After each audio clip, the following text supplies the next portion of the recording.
नहमदुहु व नुसल्ली व नुसल्लिमु अला रसूलिहिल करीम अम्मा बाद फ़अऊज़ु बिल्लाहि मिनश शैतानिर रजीम बिस्मिल्लाहिर रहमानिर रहीम इन्नमा युरीदुल्लाहु लियुज़हिबा अन्कुमुर रिज्सा अहलल बैति व युतहिरकुम तत्हीरा।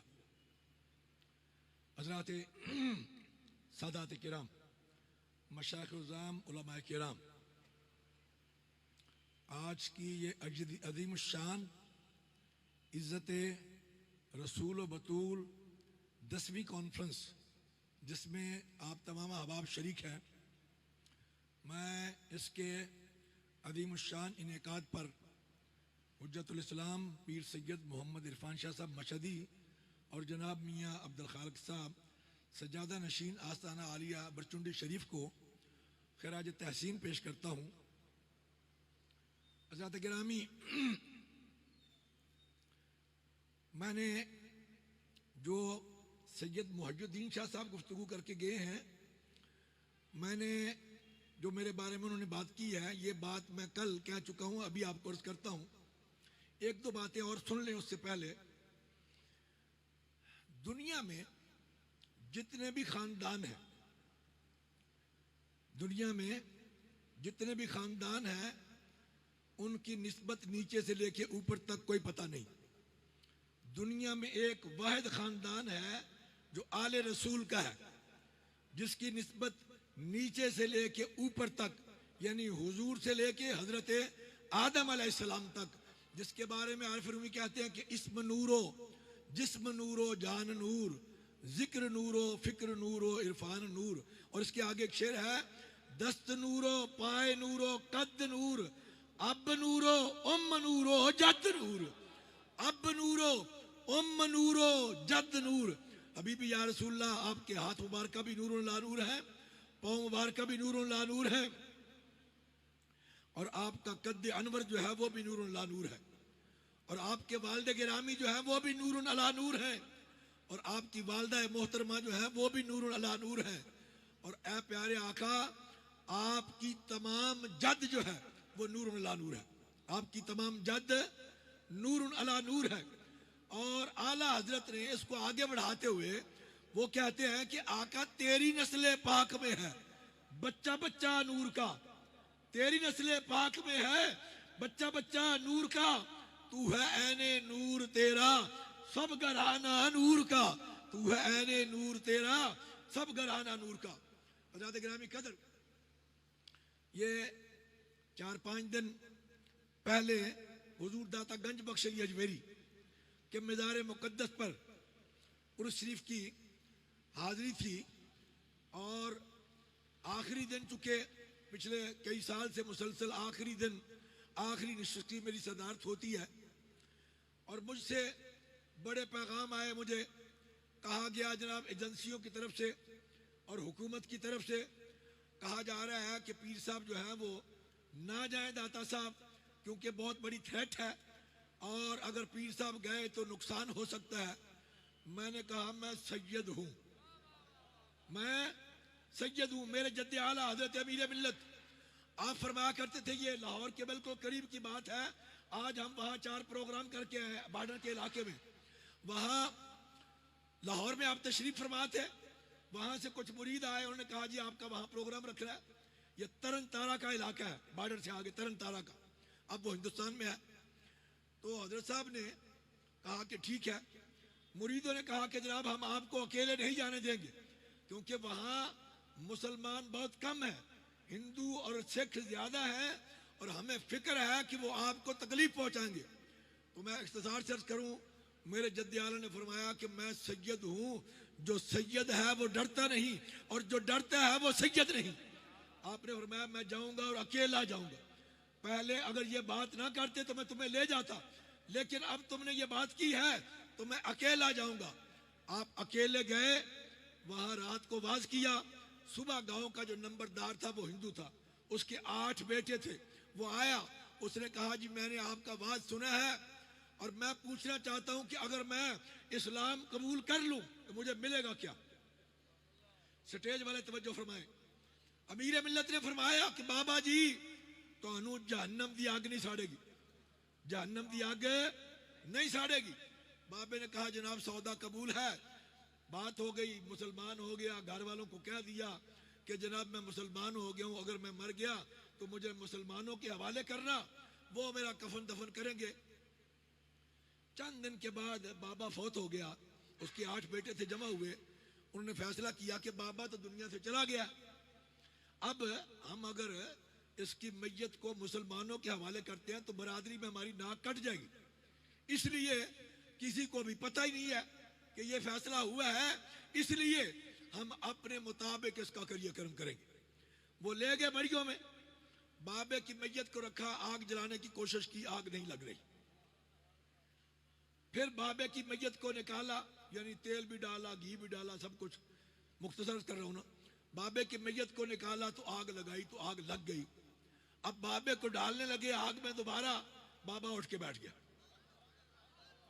बाबा उठ के बाबे ने कहा ओ बदबख्तो, मैंने जिस सैयद के हाथ में हाथ दिया था उसके साथ मेरी एक ही बात हुई थी कि बाबा तुझे जहन्नम की आग नहीं जलाएगी, तुम मुझे दुनिया की आग में जलाना चाहते हो, मुझे तो जहन्नम की आग भी नहीं छू सकती। इसको देखकर लाखों हिंदू, हजारों हिंदू जो जमा थे, बाबा अपने पूरे गांव का नंबरदार था, वो सारे के सारे मुसलमान हो गए, कलमा पढ़ लिया। मैंने उनको कहा कि भाई मैंने तो जाना है और जाना भी दाता हुजूर की बारगाह में है। तो उन्होंने कहा कि नहीं जी बड़ी थ्रेट है। मैंने कहा कुछ भी हो, मैं सैयद आले रसूल हूं, मैं डरता नहीं, मैं जाऊंगा। पीर सैयद अली हैदर हुसैन शाह साहब मेरे साथ बैठे हुए हैं। जब मैंने मुबाहले का चैलेंज किया था उस दिन भी मेरे साथ थे। ये कुदरत की बात है, क्योंकि इनके जो वालिद थे उनकी मेरे साथ बड़ी मोहब्बत थी, और चूंकि जब उनके वालिद फौत हो गए थे, ये छोटे छोटे थे, उस वक्त से मेरे दिल में इनकी बहुत बड़ी मोहब्बत है, और ये कुदरती हर मौके पे पहुंच जाते हैं। तो उस दिन भी ये मेरे साथ थे जिस दिन मुबाहले का चैलेंज हुआ। अब मुबाहले की बात सुन ले, मैंने कल के जुमे के खिताब में ये बात ऐलान कर दिया, जिसको अभी सैयद इश्तियाक हुसैन शाह साहब ने भी कहा है और पीर सैयद मुहियुद्दीन शाह साहब भी कह के गए। याद रखे, क्योंकि इसलिए कि एक बहुत सी चूंकि सोशल मीडिया ना, सोशल मीडिया पर बहुत सी चीजें वायरल होती हैं। अब उस पर वायरल हो रहा है कि जनाब मुनाजरा करवाएं जी, मुनाजरे का ऐलान हो गया जी, फलां तारीख को मुनाजरा होगा। भाई मुनाजरा तो तब होता जब मुनाजरे का वक्त था। अब तो कुफर के 3 फतवे दाल मुदिल तक तो पहुंचे हुए हैं, और अगर रुजू ना किया और तौबा ना की तो फिर कुफर, सीधा सीधा कुफर का फतवा। ये 3 फतवे आ चुके हैं। इसके बाद फिर मुनाजरे की बात क्या हुई? हाँ, मुबाहले की बात है, वो अब भी मौजूद है, इसलिए कि उम्मत में इख्तिलाफ को खत्म करने के लिए और लोगों के ईमानों की हिफाजत के लिए। मैंने कल जुमे पे ये बात बताई कि मेरे जद्दे आला हजरत किबला आलम अमीर मिल्लत इसी लाहौर में मौजूद थे। ये बिल्कुल करीब है, दाता साहब से सीधा जाएं, आगे ब्रांडर रोड से पहले ये मोची दरवाजा आता है, यानी जहां से सड़क मुड़ती है दिल्ली दरवाजे को, उससे पहले ब्रांडर रोड से पहले अहमदिया बिल्डिंग है जहां मिर्जा ठहरा हुआ था। तो मेरे जद्दे आला ने जब उसको हर तरह से दावते मुनाजरा, मुबाहिसा और मुबाहला दे दी, तो कोई भी बात उसने तस्लीम न की। तो मेरे जद्दे आला ने ऐलान कर दिया कि मिर्जा अगले चंद दिनों में, ये ऐलान हुआ 22 मई 1908 को, अगले चंद दिनों में ये इबरतनाक अंजाम को पहुंचेगा। और फिर 25 मई को ये ऐलान कर दिया कि मिर्जे का खुदाई फैसला हो चुका है और मिर्जा अगले 24 घंटों में इबरतनाक अंजाम को पहुंचेगा। ये बात मैंने कल, ये बच्चों के पास शायद रिकॉर्डिंग मौजूद हो, शफीक के पास या इरफानी के पास, मैंने कल के जुमे पे ये बात कह दी है कि हमने इस दज्जाली को, यहाँ एक बात और भी ज़हन नशीन कर ले, बहुत से लोग जलाली अब भी लिखते हैं, और जलाली निस्बत है हजरत हाफिजुल हदीस की, शाह साहब के वालिद गिरामी की।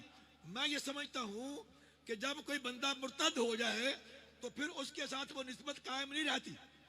वो निस्बत पीर सैयद महफूज शाह साहब मशहदी ने ऐलान कर दिया था कि हम अपनी निस्बत उससे वापस लेते हैं।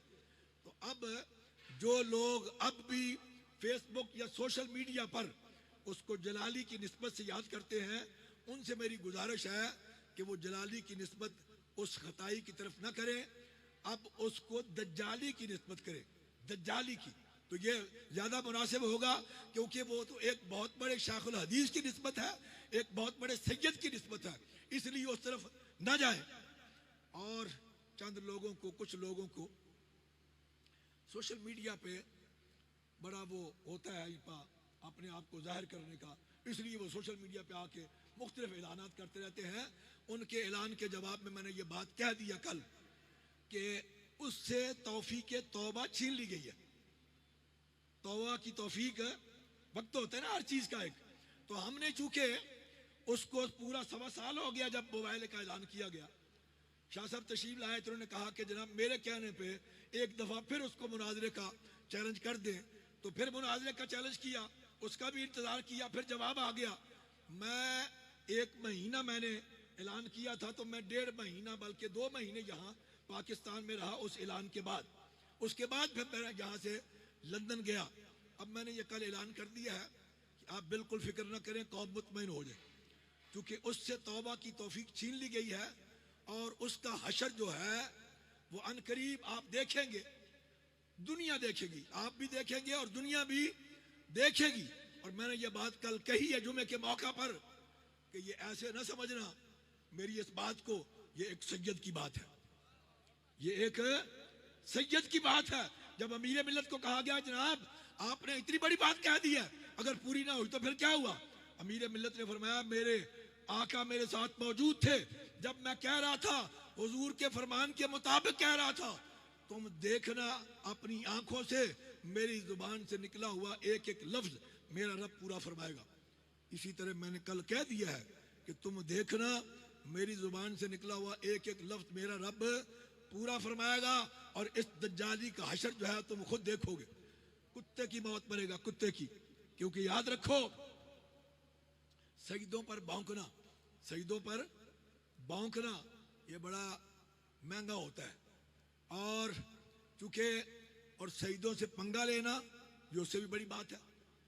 जो शहीद जितने भी पीछे बहुत से मिसालें मौजूद हैं, अगर देखे तो जिसने भी शहीदों से पंगा लिया बस वो जलील रसवा हो गया, लानती उसका मुकद्दर हो गई।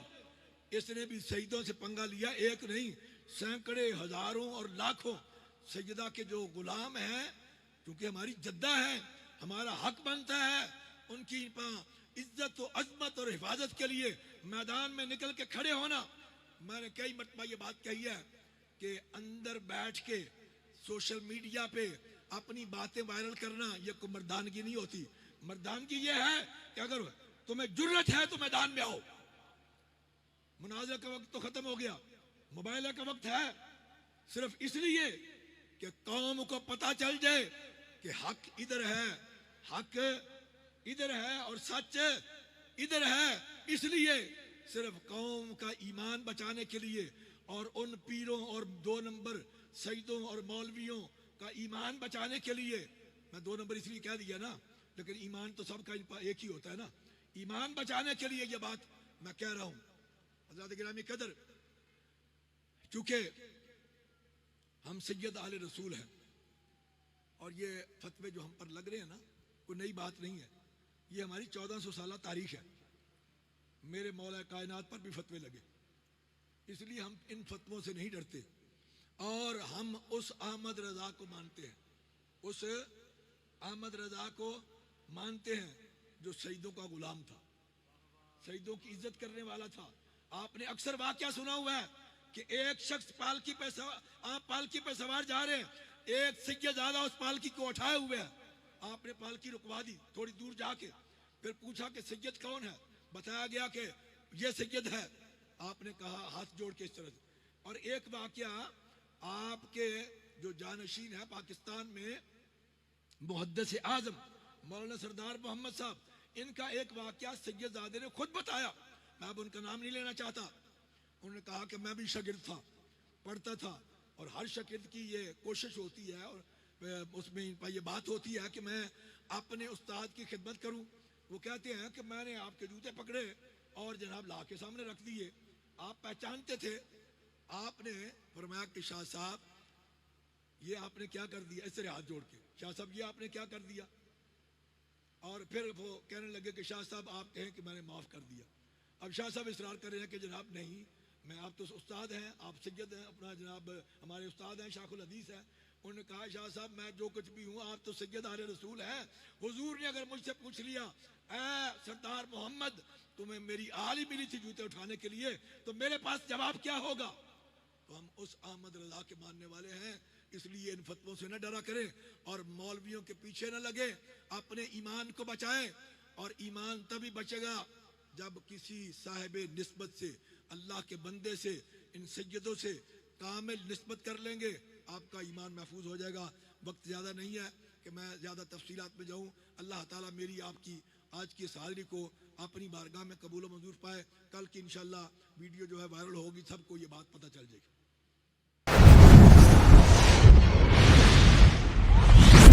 Truth TV